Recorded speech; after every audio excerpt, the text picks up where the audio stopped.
I might be wrong, but your company might be cut off as a subcontractor. What? What are you talking about? That can't be true. Our company has been working with yours for decades. There's no way they would cut us off now. I only heard it through the grapevine, so I'm not sure if it's true. But the information is becoming clearer, so I think it might be true. Are you kidding me? Letting rumors dictate my career? Oh, I see. You're trying to make me think I'm losing my job so that I have to rely on you. And help out at home, huh? No, that's not what I meant. Indeed, the company has started making me do work I've never done before. And it's getting tough, so I do want some help with the housework and childcare. But that's a separate issue. I knew it. You want me to help with housework and childcare, too? Isn't that a woman's task? Should we just get a divorce then? For some reason, I had kept it a secret that the company I work for was my husband's main contractor until just before our marriage. The reason was a mere worry, and we were able to get married without any problems. But after the marriage, my husband changed and finally showed his true nature. Just when I thought my husband had mentioned divorce out of the blue, he began to hurt me deeply with his words. You knew it all along, didn't you? Yeah. That's right.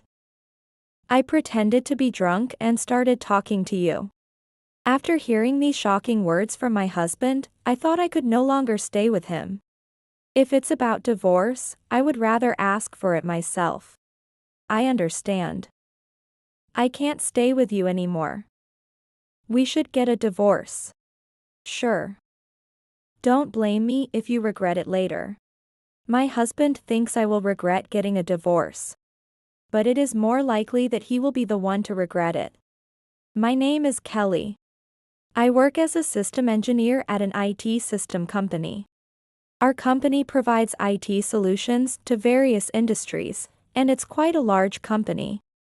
6 years after joining the company, at the age of 28, I finally got to the point where I got used to my job. With my job finally stable at almost 30, I thought it might be a good time to tie the knot with my boyfriend of 2 years. However, things do not always go smoothly in life, and sometimes they can be cruel. Hey. Don't try to finish such an important discussion with just a message. What do you mean by this? I finally got my boyfriend on the phone, and I unloaded on him the anxiety, impatience, and anger that had built up. Suddenly, he told me he wanted to break up. And he told me not just in person or even on the phone, but through a single line of a message, so it's no wonder my emotions were a mess. When I persistently asked him why, he gave the classic excuse that he had found someone else. I lost the will to cling to my boyfriend and hung up the phone. Someone else has come into my life, so let's break up. It's a typical phrase used when you don't want to explain why you want to break up. But in my case, it was different. My boyfriend at that time really had someone else. This kind of breakup has happened to me several times since I was young. I am aware that I am not particularly good looking. In my own evaluation, I'm slightly above the lower tier. However, my figure is slim and fairly good. I don't understand men's tastes, but it seems I'm just right in many ways. During my student days, men who just wanted a girlfriend or had been dumped by someone they liked would come to me. And as soon as a better-looking woman appeared, they would vanish. Back then, I lamented how cruel the world was, but now that I'm in my late 20s, I can see that young love is just like that. However, this time, since I was seriously considering marriage, I was as shocked as if I had been hit by a giant wrecking ball used for demolishing buildings. I thought, at this age, I can't imagine getting a new boyfriend. So maybe I should just live for my career. Unable to switch gears, I told myself to work hard from now on. But the stress of being dumped before marriage was enormous. And work alone wasn't enough to keep my spirits up, so I turned to food. A year after being dumped, at the age of 29, and just before turning 30, I had gained a significant amount of weight due to my uncontrolled appetite. I thought, with this sloppy body, romance is even more impossible. I stood in front of the mirror, pinching the ugly fat that hung over my pants, and sighed. What had once been my only claim to fame, my figure, was now gone. But this made it easier to give up on love and marriage. I reassured myself as I looked at the hateful image in the mirror. One day, while mired in self-loathing, something nice happened at work. It was just the right difficulty level for me. So the company entrusted me with a slightly responsible task. Probably the company's intention was to give me some experience for the future. But what made me happy was not that I was given a task. Here is the specification document, and here is the instruction sheet. We have enough time until the deadline, and the content seems manageable. Just as we had heard before. When can we expect the test data? The test data will be ready soon, so you can start working on it. I laid out the documents on the table and explained them to the contractor in a matter-of-fact manner. Our company can't develop all the systems by itself, so we subcontract parts of the work. Today, I was visiting the subcontractor for a meeting about the job I had been assigned. Our company and the subcontractor's company have had a long-standing relationship. And the job I was asking for was an easy one, so there were no problems, just business as usual. However, one thing was not usual. Next to the familiar face of the contractor, a man I had never seen before was sitting at the table. I've been here many times, but this is the first time I've dealt with you, isn't it? Actually, I joined this company last year as a mid-career hire. My previous job was in sales, so I lack skills. And I've been supporting inside the company while polishing my skills. But this time, the job isn't difficult, so I'm taking the main responsibility. I see. Then, you're similar to me. The new hire, named Jeff, is from my generation, just 2 years older than me. And finds himself in a similar situation of being tasked with a job for the first time. Which creates a strange sense of camaraderie. After wrapping up the meeting, it was just about lunchtime, so the contractor invited us to lunch. Are you heading back to the office right away? If you're free, there's a nice pasta place nearby. How about joining us? I sighed internally, trying not to show my discomfort. The contractor was not inviting me but the young and cute new recruit I had brought along for on-the-job training. Throughout the meeting, the contractor's gaze had flitted to my junior. His lunch invitation was clearly directed at her. And only after finishing his invitation did he turn to me. It seemed he wanted to have lunch with my junior, and was seeking my permission. Essentially, I was just a third wheel. Seeing the junior's confused expression, she clearly didn't know how to respond. I could have declined the invitation. But our company has a long-standing relationship with the contractor's company.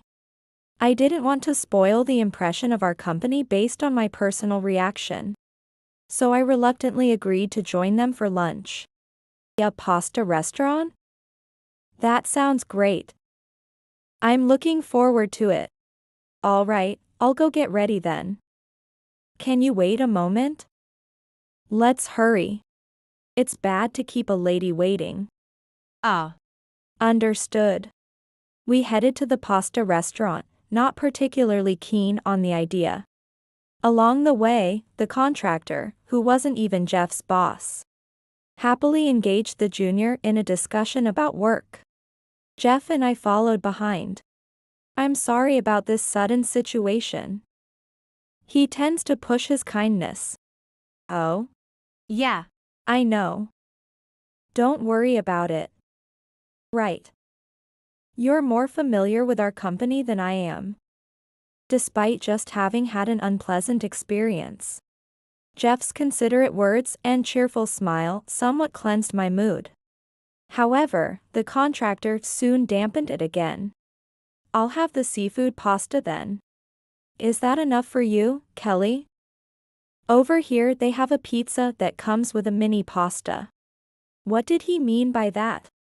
Kelly will have the seafood pasta. Has everyone decided? I'll call the waiter. Jeff quickly stepped in to defuse the situation, allowing me to keep my irritation in check. My appreciation for Jeff continued to grow. However, no matter how much my fondness for Jeff increased, having long given up on love and marriage, I harbored no illusions. The pleasant incident at work was not my meeting with Jeff. Do you have any favorite foods? Next time, let's go eat what you want. The contractor continued to focus only on the junior at the restaurant. It seemed natural for the young and cute to receive special treatment, so I had no complaints. However, the contractor's overt behavior irked me, and I aggressively slurped my pasta. After finishing, I quietly decided to go on a diet alone. It felt as though a god of dieting had descended upon me. For I managed to lose weight successfully. But I was unaware of the serious situation this diet would soon lead me into. I had lost 18 pounds over 6 months. The cause of my weight gain was stress-induced overeating and a disordered lifestyle. So I managed to lose weight simply by regulating my life rhythm and exercising at the gym. It didn't feel like much of an effort. Moreover, I successfully completed the job I had been assigned. It was a simple task, finished in about 2 weeks, which left me feeling somewhat unsatisfied. After finishing the job, I was assigned different types of tasks. The company seemed to want me to gain experience in various jobs. Changing jobs meant I no longer had to visit that contractor. Though I was disappointed that I couldn't show the contractor my new figure, I was relieved I no longer had to meet him. Yet, I was thankful for being inspired to diet. Reflecting on the day I decided to diet, I also remembered the pasta restaurant we visited. I thought, that pasta was pretty good, wasn't it? Maybe I'll go again. On a whim, I visited the pasta restaurant on my way home from work that evening. The atmosphere inside had completely changed from when we visited at lunch. Located in a business district, the place was filled with people stopping by after work, drinking alcohol with fried food as appetizers and finishing with pasta. The vibe was akin to a pub where one could easily stop by alone. While somewhat confused by the different atmosphere, I sat at the counter and ordered pasta. Huh? Aren't you ordering some alcohol? I found myself entangled with a drunk man sitting next to me. He had clearly had too much to drink alone, his speech slurred. Expecting trouble, I looked at the man's face and realized something. I thought, huh? Is that Jeff? The man drunkenly beside me seemed to be Jeff, with whom I had previously worked. Listen, my boss really lacks consideration. I always have to smooth things over with our clients. He doesn't realize I'm covering for him, always acts so high and mighty, and dumps his work on me. It's really tough. Despite his changed appearance, there was no mistaking it was Jeff. Working with that contractor must be stressful. Although I recognized Jeff, he didn't seem to recognize me as he continued to rant about his work troubles. Perhaps it was the alcohol. Or maybe because our working relationship had been brief and I no longer dealt with the contractor. He had completely forgotten my face. Moreover, I had lost a significant amount of weight over the past 6 months, drastically changing my appearance, so it was natural that he didn't recognize me. Since he wasn't a stranger, I nodded along to Jeff's complaints while eating my pasta. You're so kind for listening to a stranger's story without any complaints. There's no one else as kind as you. After a while, perhaps because he felt good that I was listening to him, he started to flirt with me. Normally, I would think that he just sees me as another convenient woman. But knowing the kind Jeff from before he got drunk, I didn't mind it too much. right before leaving the restaurant. I planned to surprise him by revealing that I work for the main contractor and had even worked with him. However, worried that revealing this fact might make our relationship revert back to a professional one, I hesitated and just drank water while looking at my empty pasta bowl. During this time, Jeff said he was leaving. Thank you for listening to my complaints. Sorry, I didn't even tell you my name. I'm Jeff. I'd be happy to see you again. As time passed and his drunkenness subsided, the kind impression of Jeff returned. He handed me his business card before leaving the restaurant. The business card bore a familiar name and company. Curiously, I flipped it over and saw a contact number written in a pen. It was clearly a personal number. Having a good impression of Jeff, my hand automatically reached for my smartphone. From then, Jeff and I frequently went out for meals together. I thought his advances at the pasta restaurant were just the result of his drunkenness. But he continued his approach unchanged, and we started dating. In just half a year of dating, he proposed to me. For someone who had almost given up on love and marriage, this was incredibly lucky. However, I was facing one issue as we headed towards marriage. I still hadn't told my boyfriend Jeff that I worked for his company's main contractor, nor that we had worked together. You know, our company is just getting by with jobs from bigger companies.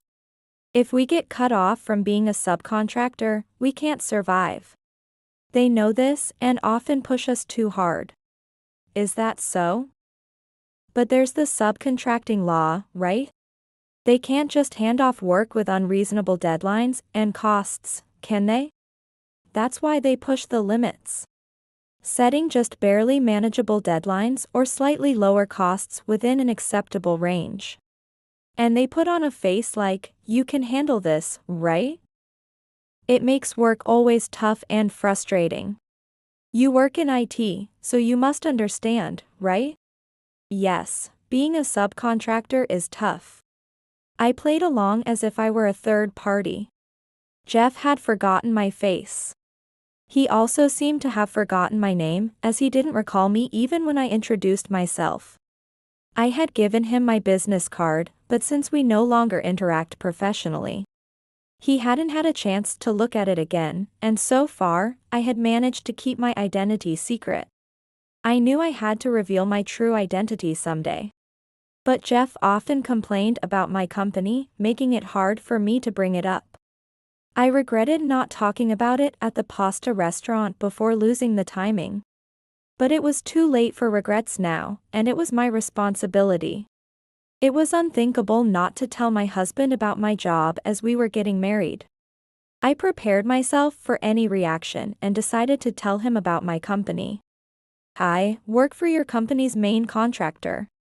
Do you remember going out for pasta about a year ago with me and my colleague and your boss? That was me, back when I was heavier. Really? Why didn't you say anything? You always complained, right? It just became hard to say. You should have told me anyway. Have I been making you feel bad by complaining about the company? Sorry. Oh, has my complaint reached your company? Have I caused any trouble for your company? I haven't told anyone your complaints. And we're both just employees, right? Complaining or me reporting it wouldn't actually do anything, would it? That's true. I had confessed with a resolution to die for, but my husband laughed it off. It seems I was overly worried. Seeing him laugh, I also laughed at my own silliness. With my mind cleared of any worries, I was able to marry him with a refreshed feeling. I thought we were about to start a happy newlywed life, but after a while, my husband's attitude began to change. Hey, isn't dinner ready yet? Make sure it's ready as soon as I get home. I'm sorry. Work has been getting busier lately. Don't use work as an excuse. You're a wife, you have to take care of the home too. If you can't manage the housework, quit your job and switch to part-time. When my husband got home from work and realized that dinner wasn't ready, he headed to the bath. His work bag, tie, and jacket were carelessly thrown on the living room sofa. It meant I should tidy them up. After getting married, my husband became authoritarian, insisting I do all the household chores. The IT industry often has a clear hierarchy and is dominated by a sports team-like culture. And my husband's company was no exception. Even while we were dating, he showed slight signs of being authoritarian. It wasn't too harsh, and he was generally kind, so I didn't mind it. But after getting married, his domineering behavior intensified significantly. Probably, marrying me made him feel he could drop his inhibitions. I was worried about whether we could continue as a couple. But this too turned out to be an unnecessary worry. I'm 3 months pregnant. Really? That's great. My husband joyfully shouted and placed his hand on my still not so big belly. After learning I was pregnant, he began to help with the household chores. You just sit and rest. I'll go shopping. And I'll do the cleaning when I get back. Don't move from the sofa. Yes, yes. Got it. My husband hurriedly went out to shop for groceries, seemingly worried about leaving me alone at home. I was still quite capable of moving around, but he excessively pampered me. Thanks to this, on weekends, I hardly needed to get up from the living room sofa. And our roles at home completely reversed. His excessive care continued even after our daughter Stacy was born. I'll take care of the house, so you just stay with Stacy. It would be troublesome if anything happened. Yes, yes. Got it. From the kitchen, I can hear Jeff washing the dinner dishes. The clatter of plates and utensils audible from where I sit. At the beginning of our marriage, Jeff was very domineering. And I felt uncertain about our married life. However, now those worries seem to have disappeared, and I am currently sitting on the sofa, yawning while watching TV, leaving the household chores to Jeff. What a peaceful life. Yet, this peaceful life suddenly came to an end. Hey. Move it. Clean this up now. When Jeff came home, he immediately started yelling as he entered the living room, thinking that our daughter must have scattered her toys everywhere. I stopped preparing dinner and went to the living room, only to find just 2 dolls on the sofa. Jeff was upset because he had come home tired from work and couldn't sit down on the sofa right away. It's just dolls, and if he wanted to sit, he could just move them. There's plenty of space to sit even without moving them. If you want to sit, you can move them yourself. Why should I have to do that? That's something you should take care of. Jeff apparently wanted to sit right in the middle of the sofa and expected someone else to move the dolls for him. It's unclear why, but it seems he thinks this maintains his dignity at home. However, I can't see any dignity in this. He just seems like a petulant child. Our 3-year-old daughter has become so used to Jeff yelling that she no longer cries out of fear. Though she is too young to talk back, she stares at her father silently, glaring as if she's found an enemy. As our daughter grows, Jeff's domineering attitude has returned. He no longer does household chores or helps with childcare. It's as if he has reverted to the husband he was when we first married. But why has he changed again? Perhaps it has something to do with his job. Waiting for the right moment has led to regrets before, so driven by my curiosity, I decided to ask. Has something happened at work? Nothing special. If anything, work is going well, and I've been quite busy. That guy you used to get upset about seems to be running around busy too. Really? It's good that you're busy, but are you not overdoing it? Remember, changing jobs is also an option if you feel the company isn't right for you. Don't start acting high and mighty at home. At work, it may be subcontractor and main contractor. But here, I am the husband and you are the wife. Stop bringing up work stuff at home. Upset by my question, Jeff slammed the living room door so hard I thought it might break and stormed out. Honestly, I don't care much that he's reverted to his domineering self. What worries me more are his words. So, hoping again that it's just an unnecessary worry, I persistently ask the same questions. Hey, has there been any change at work since then? You've been asking about work a lot lately. Haven't I told you nothing's changed? Being asked the same question over and over, Jeff seems to be getting fed up. But I am genuinely concerned about his work situation. Hey, is work still going well? Are you busy? Didn't I tell you to stop talking about work at home? Why do you keep asking the same thing over and over? It's natural for Jeff to get angry. However, since I don't have any solid proof, it's hard to speak openly and definitively about my concerns. But waiting for the right time might lead to regrets. So, ready to face any consequences, I decide to explain why I've been bringing up his work. I heard a rumor. Your company might be dropped as a subcontractor. What? What are you talking about? That can't be true. Our company has been working with yours for decades. They can't just cut us off like that now. I only heard it through rumors within the company, so I'm not sure if it's true. But the information is becoming clearer, so I think it might be true. Are you kidding me? You think I'd let rumors force me into changing jobs?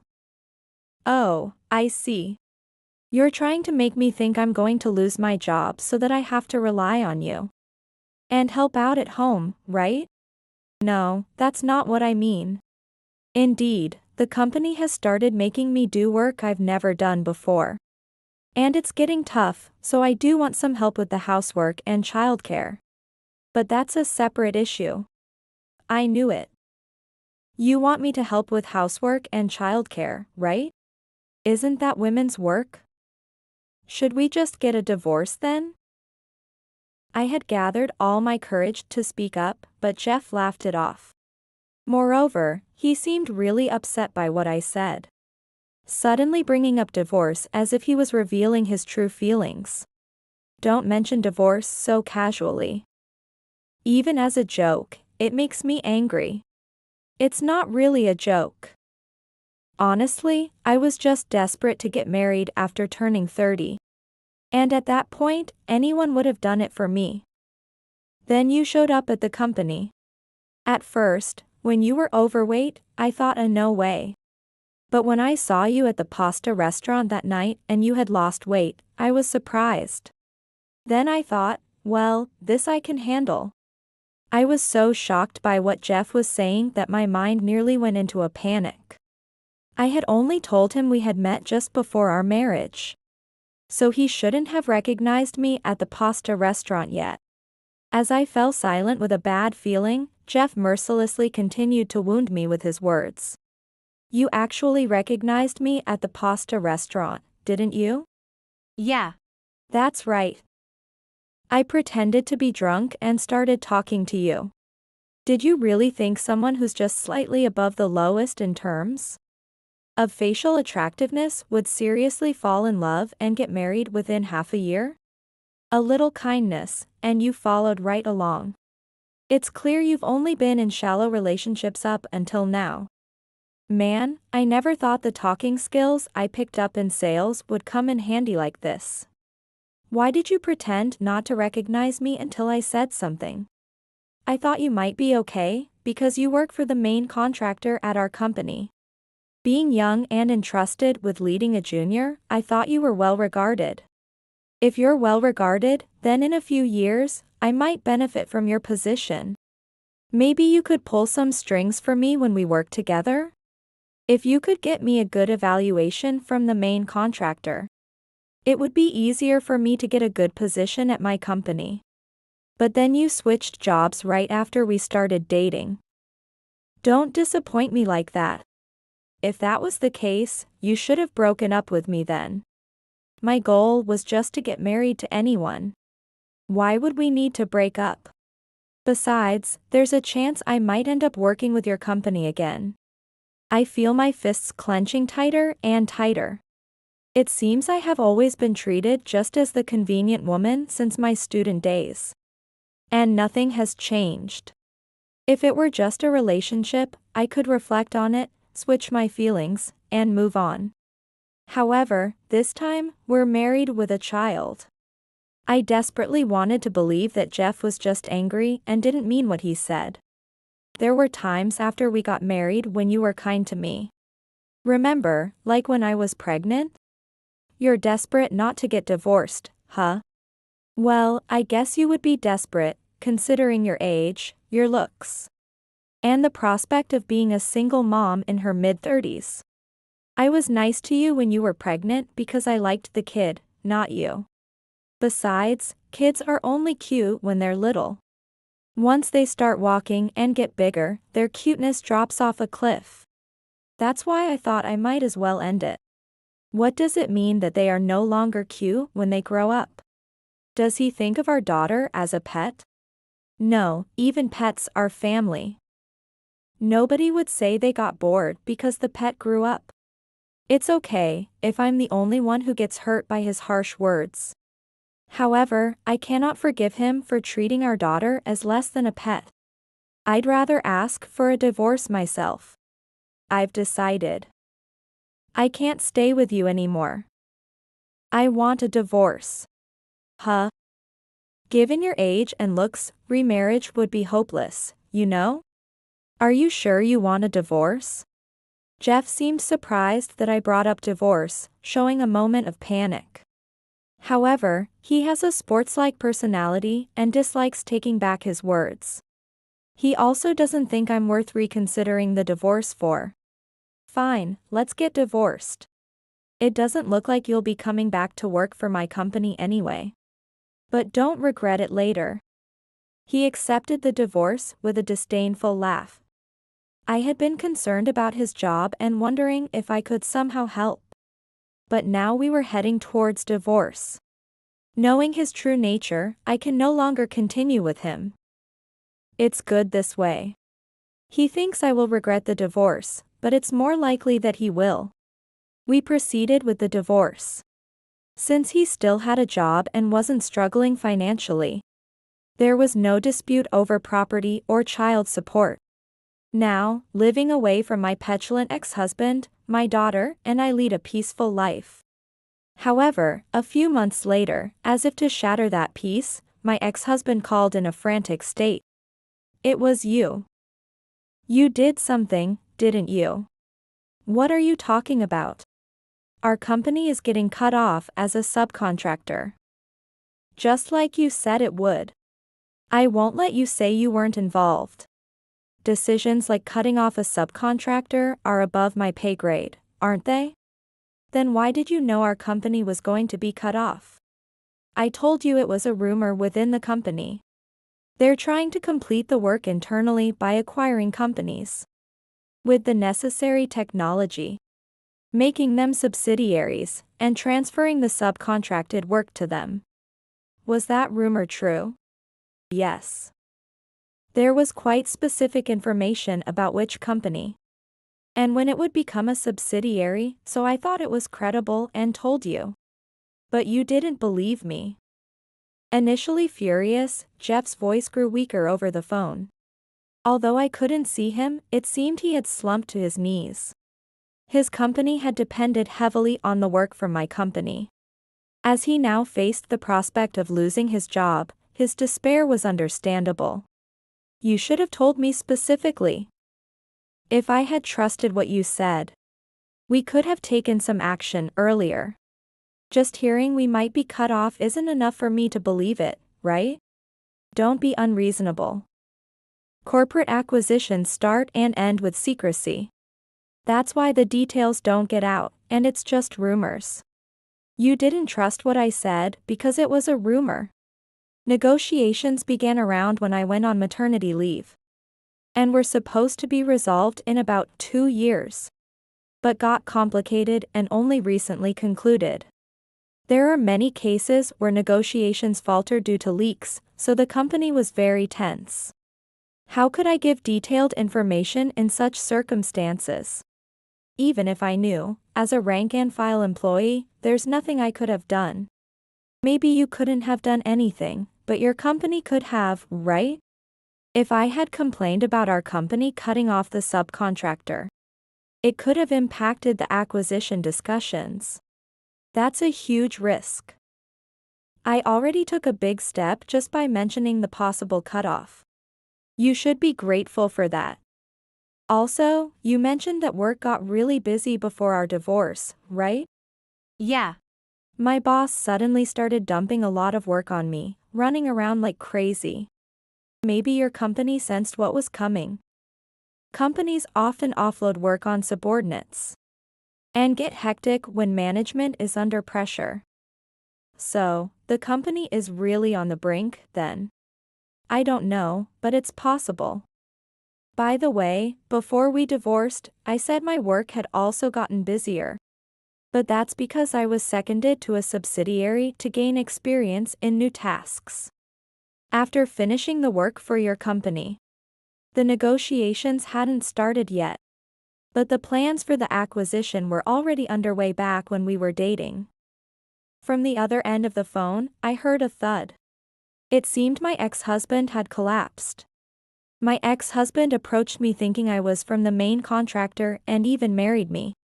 But by the time we started dating, his company had already begun plans to cut off the subcontractor. This means his plan was doomed from the start. Moreover, he didn't trust my words and failed to realize that his job was at risk before we divorced. He probably regrets agreeing to the child support payments under the assumption that he would still have a job. If he had believed me, we could have discussed lowering the amount, but now that's all in the past. Hey, the company might go under. What about child support? I know the company might go under, I just told you that. But you still need to pay child support for Stacy's sake, okay? I hung up the phone, anticipating that my ex-husband would plead with me if the conversation continued any longer. And it seemed like it would just become troublesome. It was shocking when I discovered my ex-husband's true nature. But I'm trying to see the bright side that I found out only a few years into our marriage. With a shifted mindset, I began preparing dinner. Subsequently, my ex-husband's company completely stopped receiving work from my company. The company that used to contract out work is now handled by the subsidiary, where I am seconded, and I am involved in that work. Having been cut off as a subcontractor, my ex-husband's company quickly plunged into financial difficulties and is rumored not to last much longer. While I do feel a bit sorry, large companies must also devise strategies to survive. In society, it is common for some to be sacrificed for others to continue. This time, it just so happened to be my ex-husband's company. Also, it can be said that his company was at fault for not preparing adequately for the possibility of being cut off as a subcontractor. My ex-husband is on the brink of unemployment, so his savings are incredibly important to him. Therefore, the child support payments stopped after a few months. I tried every method possible, messages, calls, letters, to demand the child support payments from him. I have work, so technically, it's not a problem for me if the payments stop. However, I cannot forgive my ex-husband for treating our daughter worse than a pet.